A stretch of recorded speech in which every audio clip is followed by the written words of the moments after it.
में आप सभी लोग का स्वागत है। आज पुनः आप लोग के लिए सीटेट का जो है एक चैप्टर लेकर आए हैं सीडीपी का, जिसका नाम है समाजीकरण की प्रक्रिया, यानी बच्चों में किस प्रकार से समाजीकरण की प्रक्रिया होती है। इस पर आज हम लोग चर्चा करने जा रहे हैं। अगर वीडियो आप लोग को अच्छे लगेंगे तो लाइक और सब्सक्राइब कर दीजिएगा, अपने दोस्तों तक शेयर कर दीजिएगा, ताकि कहने का मतलब और सारे वीडियो आप लोग को ऐसा आते रहे। देखिए, समाजीकरण की प्रक्रिया हम लोग शुरू करते हैं कि समाजीकरण की प्रक्रिया क्या है, यानी बच्चों में किस प्रकार से सामाजिक भाव जो है वह उत्पन्न होती है, इसके बारे में हम लोग चर्चा करने जा रहे हैं। देखिए, हम लोग चर्चा करेंगे समाजीकरण का अर्थ क्या है, विगत वर्षों में पूछे गए प्रश्न, समाजीकरण के कारण, समाधान, ये सब पर हम लोग चर्चा करेंगे। तो पहला है समाजीकरण का अर्थ क्या है, इसको देखिए। यानी कहने का मतलब समाजीकरण का अर्थ, जब बालक सामाजिक प्रत्याशाओं तथा सामाजिक मानकों के अनुरूप व्यवहार करना सीख लेता है तो समाजीकरण की संज्ञा दिया जाता है। यानी कहने का मतलब है अपने एज के अनुसार समाज में अपनी बात, या कहने का मतलब समाज को एक तरीके से अपना व्यवहार जो है अगर सामाजिक रूप से सभी क्रियाओं के अनुरूप अगर दर्शाना शुरू कर दे तो ऐसी जो प्रक्रिया होता है जिसको हम लोग कहते हैं समाजीकरण, है ना। तो बच्चों में अगर समय के साथ व्यवहारिक ज्ञान ये सब आ जाए तो ऐसी जो क्रिया होती है, इस क्रिया को हम लोग क्या कहते हैं, तो ध्यान रखिएगा, उसको हम लोग कहते हैं समाजीकरण। तो ये बात ध्यान रखना है कि समाजीकरण यानी समय के अनुरूप अगर बच्चों में यह गुण आ जाए कि वह तालमेल बैठा सकता है ना, व्यवहार कर सकता है अच्छे से, तो उसको हम लोग क्या कहते हैं, समाजीकरण कहते हैं। समाजीकरण एक ऐसी क्रिया है जो बालक को धीरे धीरे जो बालक में धीरे धीरे क्या होता है, विकसित होता है। समाजीकरण सामाजिक नियमों को अधिग्रहण करता है। समाजीकरण का मूल उद्देश्य होता है समाज में अनुकूल तथा संयोजन करना, यानी बच्चों को समाज में अनुकूलन, यानी किस प्रकार से वह अनुकूलन करता है और समायोजन कैसे व्यवस्थित करता है। यानी समाज में भिन्न प्रकार की विधि व्यवस्थाएं होते हैं, बच्चे होते हैं और बहुत सारे लोग होते हैं, वो सबके साथ अपना समायोजन कैसे व्यवस्थित करता है, वही गुण जो होता है वह समाजीकरण। समाजीकरण अनुवांशिकता नहीं बल्कि वातावरण से जो है वह प्रभावित होता है। ये भी एक इम्पोर्टेंट बात हो गया। यानी कहने का मतलब समाजीकरण किससे प्रभावित होता है, तो याद रखिएगा, वातावरण से प्रभावित होता है। यही कारण है कि इसके अंतर्गत मूल विश्वास मूल्य, विश्वास, मनोवृत्ति, संस्कृति, रीति रिवाज, विभिन्न प्रकार के कौशल आदि का ज्ञान अर्जन होता है। यानी समाज से ही हम लोग क्या है कि मूल्यों की हम लोग पहचान करते हैं, ठीक है। विश्वास आता है, मनोवृत्ति हो गया, सांस्कृतिक रीति रिवाज और विभिन्न प्रकार के कौशल जो है का ज्ञान अर्जन कहाँ से होता है, तो कहने का मतलब है ये समाज जो बालक को समाजीकरण में मदद पहुँचाते हैं। अब अगर हम लोग देखें तो इसमें और क्या है, सो देखिए, अब अगर हम लोग देखते हैं तो समाजीकरण में व्यवहार क्या क्या है। यानी प्रारंभिक बाल्यावस्था, यानी 2 से लेकर 6 वर्ष, 6 से लेकर 12 और 14 से लेकर 18 वर्ष तक में क्या क्या अंतर है गुणों का, ये देख लीजिए। पहला है प्रारंभिक बाल्यावस्था में अनुकरण करता है, सामाजिक अनुमोदन होता है, सहानुभूति का भाव होता है। उत्तर बाल्यावस्था में सामाजिक अनुमोदन, प्रतिस्पर्धा की भाव होता है, उत्तरदायित्व बढ़ता है और सामाजिक कुशलता आता है। किशोरावस्था में दोस्तों का प्रभाव रहता है, नए सामाजिक समूह बनते हैं। यानी बाल्यावस्था से जैसे बच्चा निकलेगा तो वहाँ पर एक कहने का मतलब है अपना एक समूह बनाएगा। विरोधात्मक प्रवृत्ति रहती है, यानी बात बात पर गुस्सा हो जाना, और नए सोच का कहने का मतलब है प्रभाव भी देखने को मिलता है। तो ये आपका जो है यानी कहने का मतलब है प्रारंभिक बाल्यावस्था, उत्तर बाल्यावस्था और किशोरावस्था, तीनों में हम लोग देख लीजिए कि किस प्रकार से है। अब अगर हम लोग देखते हैं तो इसमें अगर हम लोग देखें तो देखिए वही बात है, पुनरावृत्ति, पुरानुभूति, ठीक है, प्रतिद्वंद्विता भी रहता है, मित्रता भी, आक्रामकता भी देखने को मिलता है, अहंग भाव भी है, पूर्वाग्रह भी रहता है इसमें। यानी पूर्व बाल्यावस्था में खेलने की भावना रहता है उत्तर बाल्यावस्था में, ठीक है। तो इस प्रकार से कहने का मतलब है देखा जाए तो हर एक वर्ग के बच्चे में जो है यानी समाजीकरण की बात आता है। अब देखिए समाजीकरण के कारक या समाधान कौन कौन से होते हैं, उस पर थोड़ा हम लोग चर्चा कर लेते हैं। देखिए, समाजीकरण के कारक और समाधान, जब बालक जो है इस संसार में आता है तब वह कोरे कागज की तरह होता है। बहुत इंपॉर्टेंट है, जब बच्चे का जन्म होता है तो वह कैसा होता है, कोरे कागज। फिर वह धीरे धीरे वह बड़ा होने लगता है और अपने आसपास के साधन द्वारा प्रभावित होने लगता है तथा निरंतर आदर्शों एवं मूल्यों को सीखता है। यानी वह समाज में ही क्या करता है, जब जन्म होता है तो वह कोरा कागज होता है, यानी उसमें किसी भी प्रकार की कहने का मतलब है भेदभाव या ऐसा गुण जो है वह पहले से विकसित नहीं होता है। वह जिस समाज में रहता है उसी समाज के अनुरूप जो है वह सीखता है, आदर्श भाव सीखता है, उसका मूल्य सीखता है। ये सारी चीज़ सीखता है। इन आदर्श और मूल्यों को वह अपने समाज यानी परिवार, साथी, स्कूल, शिक्षक, ये सब समाज के अंतर्गत आते हैं, इससे सीखता है। समाजीकरण के कुछ सक्रिय कारक हैं, कुछ निष्क्रिय कारक। सक्रिय कारक का उदाहरण जैसे पुस्तकालय हो गया, उसके बाद सक्रिय कारक ऐसे निम्न है जैसे परिवार हो गया, है ना। ये आपको निष्क्रिय कारक कौन है तो याद रखिएगा पुस्तकालय, और सक्रिय कारक कौन हो जाएगा तो जैसे परिवार। ऐसे बहुत सारे और भी हैं। देखिए परिवार में बालकों को प्रथम पाठशाला भी कहते हैं, याद रखिएगा ये भी आ सकता है कि परिवार की बालकों की प्रथम पाठशाला कौन होता है, परिवार होता है। परिवार एक प्राथमिक समूह है जिसमें माता पिता, भाई बहन, चाचा चाची आते हैं। बालक चूंकि सर्वाधिक समय इन्हीं लोगों के साथ व्यतीत करते हैं, इसीलिए परिवार का प्रभाव बालक की नैतिक मूल्यों के विकास में काफ़ी पड़ता है। बालक की सबसे पहले अंतःक्रिया माता पिता से होता है। माता पिता अपने बच्चों को उचित दुलार, प्यार, स्नेह आदि मिलने से बच्चों में सुरक्षा की भावना, आत्मविश्वास आदि गुण जो है वह विकसित हो जाते हैं। यानी कहने का मतलब इस प्रकार से अगर देखा जाए तो बच्चों में अगर दुलार प्यार मिले, है ना, सहयोग मिले, तो उसमें क्या होता है कि सुरक्षा की भावना हमेशा बना रहता है। दूसरी बात है आत्मविश्वास भी बढ़ता है।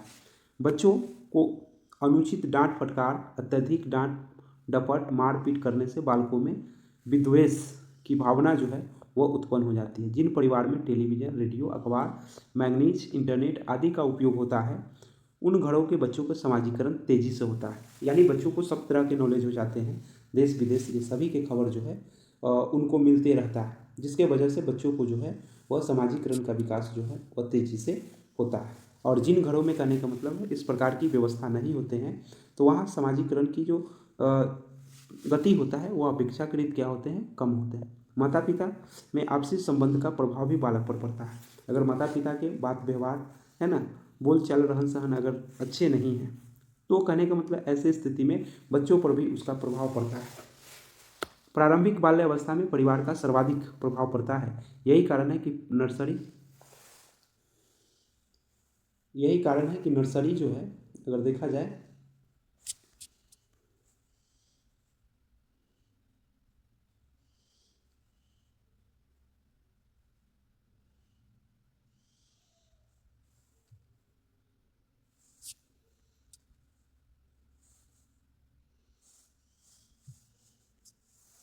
यही कारण है कि नर्सरी को अगर हम लोग देखते हैं तो इसमें जो है बच्चे जो है सर्वाधिक जो है समाजीकरण का आसपास का प्रभाव पड़ता है।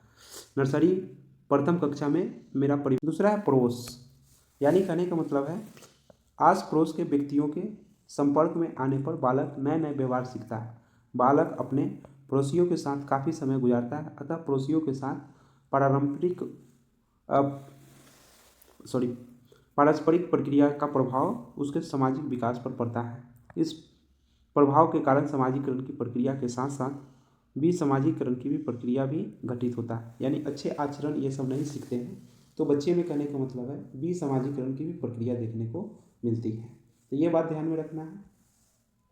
तो बच्चे में विसमाजीकरण की भी प्रक्रिया देखने को मिलते हैं, तो ये ध्यान में व्यक्ति को रखनी चाहिए कि कौन सी कब समाजीकरण की प्रक्रिया हो सकती है, कब विसमाजीकरण की प्रक्रिया हो सकती है।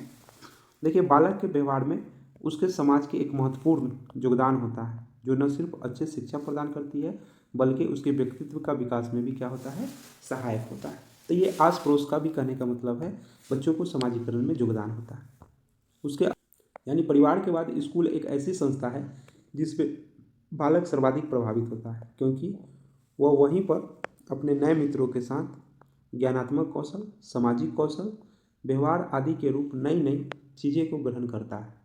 बालक विद्यालय के वातावरण, शिक्षक के व्यवहार आदि से भी प्रभावित होता है। यहाँ पर वह नए मानकों को प्राप्त करता है, व्यवहार को उसी के अनुरूप ढालने का भी प्रयास करता है। कक्षा में लोकतांत्रिक व्यवस्था को महत्व देना चाहिए। शिक्षकों को बालकों को समाजीकरण पृष्ठभूमि न तो उपेक्षित करनी चाहिए, न ही निंदा, बल्कि सभी को समाज और संस्कृति का महत्व को बताना चाहिए। यानी कहने का मतलब शिक्षक को सभी की सामाजिक पृष्ठभूमि को बताना चाहिए और यह भी किसी की उपेक्षा नहीं करना चाहिए, क्योंकि उससे कहने का मतलब है बच्चों की जो है समाजीकरण का विकास होता है विद्यालय में। वहाँ ज्ञानात्मक कौशल भी होता है, सामाजिक कौशल भी होता है, व्यवहारिक कौशल भी होता है। सारे चीज़ कहने का मतलब एक दूसरे से साथ साथ शिक्षक के द्वारा, किताबों के द्वारा सीखता है। मित्रगण से भी समाजीकरण का क्या होता है, विकास होता है। तो मित्रगण से अगर सामाजिकरण के विकास की अगर हम लोग बात करते हैं तो सामान्य आयु के बच्चों को अलग अलग समूह का निर्माण करते हैं जो अपनी इच्छा के अनुकूल अनुकूल करते हैं। देखिए, बच्चे इच्छा से किसी नए समूह में शामिल होते हैं, उसे छोड़ भी देते हैं। स्वतंत्रता का अभाव उनमें बढ़ जाता है। मित्रगण से काफ़ी प्रभावित होते हैं। अच्छे मित्रगण बने तो अच्छी आदतें भी बालक सीखता है। अगर संगति अच्छी नहीं हुई तो बालक का व्यवहार नकारात्मक भी प्रभाव पड़ता है। समूह में बालक की सहभागिता और सामाजिक कौशल को भी सीखता है। यानी कहने का मतलब है अगर बच्चों का जो मित्रगण है वह अगर अच्छे होंगे तो कहने का मतलब अच्छा व्यवहार सीखेगा। अच्छे बालक होंगे उसके साथ अच्छा सामाजिक कौशल, सहभागिता, ये सब का ज्ञान अर्जन होते हैं। देखिए, कहता है कि इन सब के अलावा संस्कृति, भाषा, योग्यता, व्यवसायिक प्रसंग, आर्थिक स्थिति आदि का भी प्रभाव पड़ता है। वर्तमान में बालकों को सामाजिकरण पर टेलीविज़न, मीडिया, इंटरनेट, व्हाट्सएप आदि का भी प्रभाव पड़ता है। इससे बालक मूल्यों, अभिवृत्ति, विश्वास धीरे धीरे उसका क्या होता है, प्रभावित होता है। तो इस प्रकार से अगर देखा जाए तो सामाजिकरण से बच्चों का क्या होता है वह सामाजिकरण के लिए उपयुक्त है। कौन कौन से सामाजिकरण के लिए उपयुक्त नहीं है। चलिए, इस पर विगत वर्षों में पूछे गए क्वेश्चन का भी हम लोग प्रैक्टिस करते हैं। देखिए, तो कहने का मतलब है निम्नलिखित में से किस अवस्था में बच्चों ने अपने समवयस्क समूह से सक्रिय सदस्य हो जाते हैं। यानी कौन सा कहने का मतलब है अवस्था होता है जिसमें बच्चे जो है अपने समक्ष के साथ जो है दोस्ती बना लेता है। तो इसमें ध्यान रखना है, इसमें जो इसका आंसर हो जाएंगे वह हो जाएगा, आपको बता दें कि किशोरावस्था है, प्रौढ़ावस्था है, पूर्व बाल्यावस्था है और बाल्यावस्था है। तो इसका जो आंसर हो जाएगा प्रौढ़ावस्था, है ना। इसमें कहने का मतलब है इसका आंसर अगर हम लोग देखें तो इसका जो आंसर होगा प्रौढ़ावस्था जो है, जिसमें कहने का मतलब है बच्चे जो है समवयस्क समूह में सक्रिय सदस्य हो जाते हैं। तो इसका आंसर यही सही होंगे, ध्यान रखिएगा। तो अगर हम लोग आगे देखें, दूसरा क्वेश्चन है सामाजिकरण वह प्रक्रिया है जिससे बच्चे और वयस्क सीखते हैं। यानी सामाजिकरण वह प्रक्रिया है जिससे बच्चे और वयस्क जो है वहाँ पर सीखते हैं। तो वह कौन सी होगा, तो इसका आंसर याद रखिएगा, दो का जो आंसर हो जाएंगे। यानी पहला कहता है कि परिवार, विद्यालय और साथी, इनमें से सभी के द्वारा जो है सामाजिकरण की प्रक्रिया होती है। बच्चों की सीखने की प्रक्रिया में माता पिता की डैश भूमिका निभाते हैं। यानी नकारात्मक, अग्रमुखी, ठीक है, सहानुभूतिपूर्ण निभानी चाहिए तथा तटस्थ, यानी किस प्रकार की भूमिका माता पिता को निभानी चाहिए। तो इसका जो आंसर हो जाएगा याद रखिएगा अग्रोमुखी जो है ना, इसका आंसर हो जाएगा बी, सही हो जाएगा। अगला है, देखिए अगला क्वेश्चन आपको कहता है कि निम्न में से कौन सा बच्चे की सामाजिक मनोवैज्ञानिक आवश्यकताओं के संबंधित नहीं है। सामाजिक अनुमोदन अथवा सराहना की आवश्यकता, संवेगात्मक सुरक्षा की आवश्यकता, शरीर से अपशिष्ट पदार्थों का नियमित रूप से बाहर निकालना, सानिध्य की आवश्यकता। यानी कहने का मतलब है निम्न में से कौन सा बच्चे की सामाजिक मनोवैज्ञानिक आवश्यकताओं से संबंधित नहीं है। तो 4 का जो आंसर हो जाएंगे वो ध्यान रखिएगा, शरीर से अपशिष्ट पदार्थों को उत्सर्जित करना, ये नहीं होगा। चलिए आगे अगर हम लोग देखें, दूसरा स्लाइड का क्वेश्चन जो है ये भी प्रीवियस ईयर का पूछा हुआ क्वेश्चन। देखिए क्या कहता है कि मानव विकास किन दोनों के योगदान का परिणाम है। यानी मानव का विकास जो है इन दोनों के योगदान का परिणाम है। तो याद रखिएगा 5 का जो आंसर हो जाएंगे, याद रखिए वंशाक्रम और वातावरण, ये दोनों के परिणाम मिला जुला योगदान का परिणाम है। जिस प्रक्रिया में व्यक्ति दूसरों के व्यवहार को देखकर सीखता है, न कि प्रत्यक्ष अनुभव से, उसको क्या कहा जाता है। अभी हम लोग पढ़े इस चैप्टर में, तो इसको हम लोग कहते हैं समाजीकरण या सामाजिक अधिगम कहते हैं। कहता है कि परिवार एक साधन है अनौपचारिक शिक्षा का, औपचारिक शिक्षा का, दूरस्थ शिक्षा का, गैर औपचारिक शिक्षा का। बहुत इंपॉर्टेंट क्वेश्चन हुआ।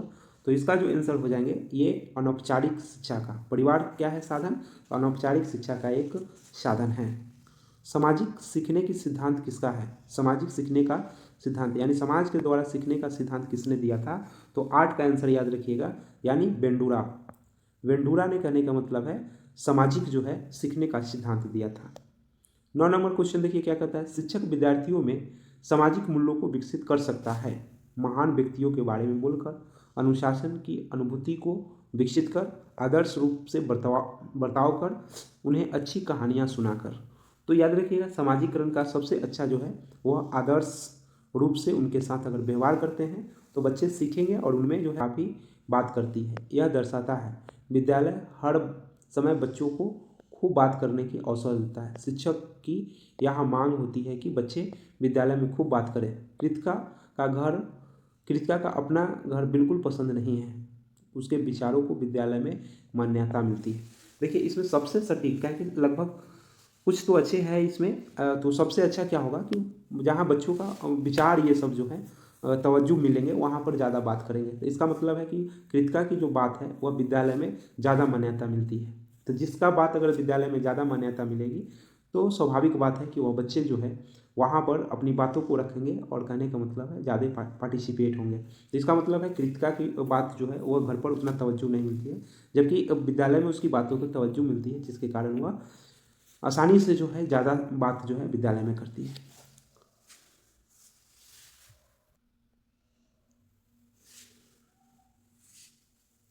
उसके बाद देखिए कहता है शिक्षा के संदर्भ में सामाजिकरण का तात्पर्य क्या है, यानी शिक्षा के संदर्भ में सामाजिकरण से आप क्या समझते हैं, सामाजिकरण को किसको कहते हैं। सामाजिकरण मापदंडों का सदैव अनुपालन करना है। दूसरा है अपने सामाजिक मापदंडों को बनाना, समाज में बड़ों का सम्मान करना, सामाजिक वातावरण के अनुकूल और समायोजन करना। तो इसका सबसे सटीक जो आंसर होंगे वह ध्यान रखिएगा, इसका सबसे सटीक जो आंसर बच्चों के सामाजिकरण में सामाजिक विकास में डैश का विशेष महत्व है। इसका याद रखिएगा 14 का जो आंसर हो जाएंगे इसमें किसका महत्व है, यानी खेल का महत्व है, बाल साहित्य का महत्व है, या कहने का मतलब दिनचर्या का महत्व है, या संचार माध्यम का महत्व है। तो इसका जो आंसर हो जाएंगे 14 के वह ध्यान रखिएगा 14 का आंसर, यानी खेल का भी महत्व है सामाजिक में। निम्नलिखित में से कौन सा सत्य है, शिक्षक द्वारा प्रश्न पूछना संज्ञानात्मक विकास में बाधक है। दूसरा है विकास और सीखना दोनों सामाजिक सांस्कृतिक संदर्भों को अप्रभावित रहते हैं, दोनों से अप्रभावित रहते हैं। शिक्षार्थी एक निश्चित तरीके से सीखते हैं। खेलना संज्ञान और सामाजिक दक्षता के लिए सार्थक है। तो इसमें कौन सा कथन सत्य है, तो इसका जो आंसर हो जाएंगे याद रखिएगा सबसे सुटेबल होगा डी, यानी खेलना संज्ञान और सामाजिक दक्षता ये सभी जो है एक दक्षता के लिए सार्थक है। आगे देखिए सामाजिकरण है क्या, सामाजिक मापदंडों में परिवर्तन, शिक्षक एवं पढ़ाए गए के बीच संबंध, समाज के आधुनिकीकरण की प्रक्रिया, दंडों के साथ अनुकूलन। तो इसका जो आंसर हो जाएंगे 16 का वह ध्यान रखिएगा डी, यानी समाज के मापदंडों के साथ अनुकूलन स्थापित करना ही क्या कहलाता है, सामाजिकरण कहलाता है। चलिए तो हम लोग आगे देखिए, आगे 17 नंबर क्वेश्चन क्या कहता है कि सीता ने हाथ से दाल और चावल खाना सीख लिया है। जब उसे दाल और चावल दिए जाते हैं तो वह दाल और चावल मिलाकर खाने लगती है। उसने जो चीज़ को करने के लिए अपने स्कीमों में दाल और चावल खाने को डैश कर लिया है। तो इसका जो आंसर होंगे अंगीकार, समायोजित, अनुकूलित, समुचितता, है ना। तो इसका जो आंसर हो जाएंगे तो ये ध्यान में रखना है, इसका अनुकूलन कर लेती है ना। अब देखिए कहता है कि सबसे अधिक गहन एवं जटिल सामाजिकरण कौन है, किशोरावस्था का, पूर्व बाल्य अवस्था के दौरान, प्रौढ़ावस्था का, व्यक्ति के पूरे जीवन का। तो कहता है कि सबसे जो है अगर हम लोग को देखना है कि सबसे कारगर कौन है, तो याद रखिए इसमें किशोरावस्था का सबसे जटिल है, ठीक है, क्योंकि उसमें मन चंचल होता है बच्चे का, ठीक है, सामाजिकरण बनाना बड़ी मुश्किल है ना। तो ये जटिल होता है, वो बहुत तरह से सोचता है, ईगो से थोड़ा ज़्यादा होता है। तो ये सब कारण से सामाजिकरण में थोड़ा सा कठिनाई होती है। देखिए शिक्षकों को यह सलाह दी जाती है कि वे अपने शिक्षार्थियों को सामूहिक गतिविधियों में शामिल करें, क्योंकि सीखने को सुगम बनाने के अतिरिक्त यह डैश में सहयोग होता है। तो ये सिंपल है, सामाजिकरण में क्या होता है, सहयोग देता है। तो इसका आंसर जो हो जाएंगे वह भी सही होगा। देखिए कहता है कि किसी भी बालक के मानसिक रूप से अस्वस्थ होने का कारण क्या है, परिवार का वातावरण, कक्षा का वातावरण, आस पड़ोस के वातावरण, सभी। तो 20 का आंसर जो हो जाएंगे वह ध्यान रखिएगा सभी हो जाएंगे। अगला जो क्वेश्चन है, अगला कहता है निम्नलिखित में से कौन सी संस्था सामाजिक परंपराओं में सबसे अधिक हस्तांतरण में सबसे अधिक जो है योगदान करती है, परिवार, विद्यालय, पड़ोस, इनमें से कोई नहीं। तो अगर हम 21 की बात करते हैं तो सबसे ज़्यादा पहला जो समाजीकरण की प्रक्रिया वह परिवार की ही होती है। 22 नंबर क्या कहता है, डैश के अलावा निम्नलिखित घटनाओं का रिकॉर्ड विशेषता है। घटना या रिकॉर्ड की विशेषताएं हैं, याद रखिएगा। यहाँ पर जो हो जाएंगे 22 का जैसे यह पर्याप्त विस्तार से पूर्ण तथ्यात्मक प्रतिवेदन है, यह व्यवहार का व्यक्तित्वनिष्ठ साक्ष्य है और इसलिए यह शैक्षणिक क्षेत्र के लिए प्रतिपुष्टि उपलब्ध नहीं कराता है। तो इसका आंसर हो जाएंगे यही, यानी कहने का मतलब है 22 के जो आंसर हो जाएंगे बी होगा।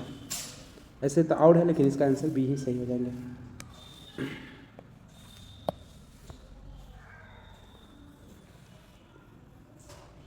23 नंबर देखिए क्या कहता है कि समाजीकरण में सम्मिलित सांस्कृतिक संरचना और डैश है, यानी विद्रोहियों को निरुत्साहित करना, व्यक्तियों का व्यक्तित्व का विकास करना, बच्चों के लेवलों में समायोजित करना, संवेगात्मक समर्थन को उपलब्ध कराना। तो समाजीकरण का मुख्य जो यहाँ पर अगर देखा जाए तो व्यक्ति का व्यक्तित्व का क्या करता है, विकास करता है। आगे देखिए कहता है कि जनसंचार के माध्यम से समाजीकरण एक महत्वपूर्ण माध्यम बनाता है, एक महत्वपूर्ण माध्यम बनाता है। नीचे दिए कथनों में सबसे उपयुक्त कथन कौन है, ये देखना है। समाजीकरण केवल माता पिता और परिवार द्वारा होता है, ऐसा थोड़ी है, ये तो नहीं होगा। अगला है जनसंचार के माध्यम से पहुँच बढ़ रही है और जनसंचार के माध्यम से अभिवृत्ति मूल्यों और विश्वासों को प्रभावित करता है। इसका मतलब है कि ये सही होगा, यानी टेलीविज़न ये सब के भी माध्यम से ज़्यादातर देखा जाता है। 25 नंबर क्वेश्चन कहता है निम्नलिखित में से कौन समाजीकरण का प्रमुख कारक है। सबसे प्रमुख कारक जो है वह हम कहेंगे परिवार होगा। समाजीकरण का सबसे प्रमुख कारक जो है वह परिवार होगा। अगला है समाजीकरण की प्रक्रिया इसमें से कौन शामिल नहीं है, ये देखना है। तो समाजीकरण की प्रक्रिया निम्न में से मूल्यों और विश्वासों का अर्जन शामिल है, अनुवांशिक संचार, सांस्कृतिक रीति रिवाज, ये भी इसका भी सही है। अब चलिए अगर हम लोग देखें लास्ट है 26 हो गया,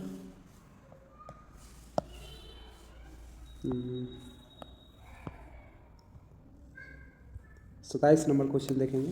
कहता है कि निम्नलिखित में से कौन प्रारंभिक बाल्यावस्था अवधि के दौरान उन भूमिकाओं और व्यवहारों के बारे में जानकारी प्रदान करते हैं जो एक समूह में स्वीकार्य है, यानी भाई बहन एवं अध्यापक और साथी, माता पिता एवं भाई बहन। तो 27 का जो आंसर हो जाएंगे याद रखिएगा, माता पिता और भाई बहन यानी परिवार की व्यक्ति। निम्नलिखित में से कौन से बच्चों के समाजीकरण के प्रगतिशील मॉडल के संदर्भ में सही नहीं है, यानी समूह कार्य में सक्रिय सहभागिता और सामाजिक कौशल को सीखना। बच्चे विद्यालय में बताई गई बातों को स्वीकार करते हैं, चाहे उनकी सामाजिक पृष्ठभूमि कुछ भी हो। कक्षा में प्रजातंत्र के लिए स्थान होना चाहिए। समाजीकरण समाज के नियमों को अधिग्रहण करता है, यानी 28 के जो आंसर हो जाएंगे वो भी सही होगा। समाजीकरण एक है क्या है, तो अगर हम लोग देखें मूल्य, विश्वास और अपेक्षाओं को अर्जित करने की प्रक्रिया है, यही सही हो जाएगी, यानी 29 के ए सही है। लास्ट क्वेश्चन है देखिए, लास्ट क्वेश्चन में आपको कहता है कि निम्न में से कौन सी समाजीकरण की निष्क्रिय एजेंसी है। स्वास्थ्य क्लब, परिवार, इको क्लब और सार्वजनिक पुस्तकालय। तो इसमें निष्क्रिय पूछता है तो उसमें सार्वजनिक पुस्तकालय जो है यह समाजीकरण की निष्क्रिय, याद रखिएगा, निष्क्रिय साधन है। तो इस प्रकार से हमने पूरा आपको समाजीकरण के बारे में जो चैप्टर में प्रीवियस ईयर पूछा गया था वो सारे का हम लोग डिस्कशन कर दिए। पुनः फिर से आप लोग अगर वीडियो अच्छा लगेंगे तो और सारे वीडियो आप लोग के लिए बनाएंगे। लाइक और सब्सक्राइब कर दीजिएगा, अपने दोस्तों तक शेयर कर दीजिएगा ताकि ऐसा वीडियो और सारे बनाएं। धन्यवाद।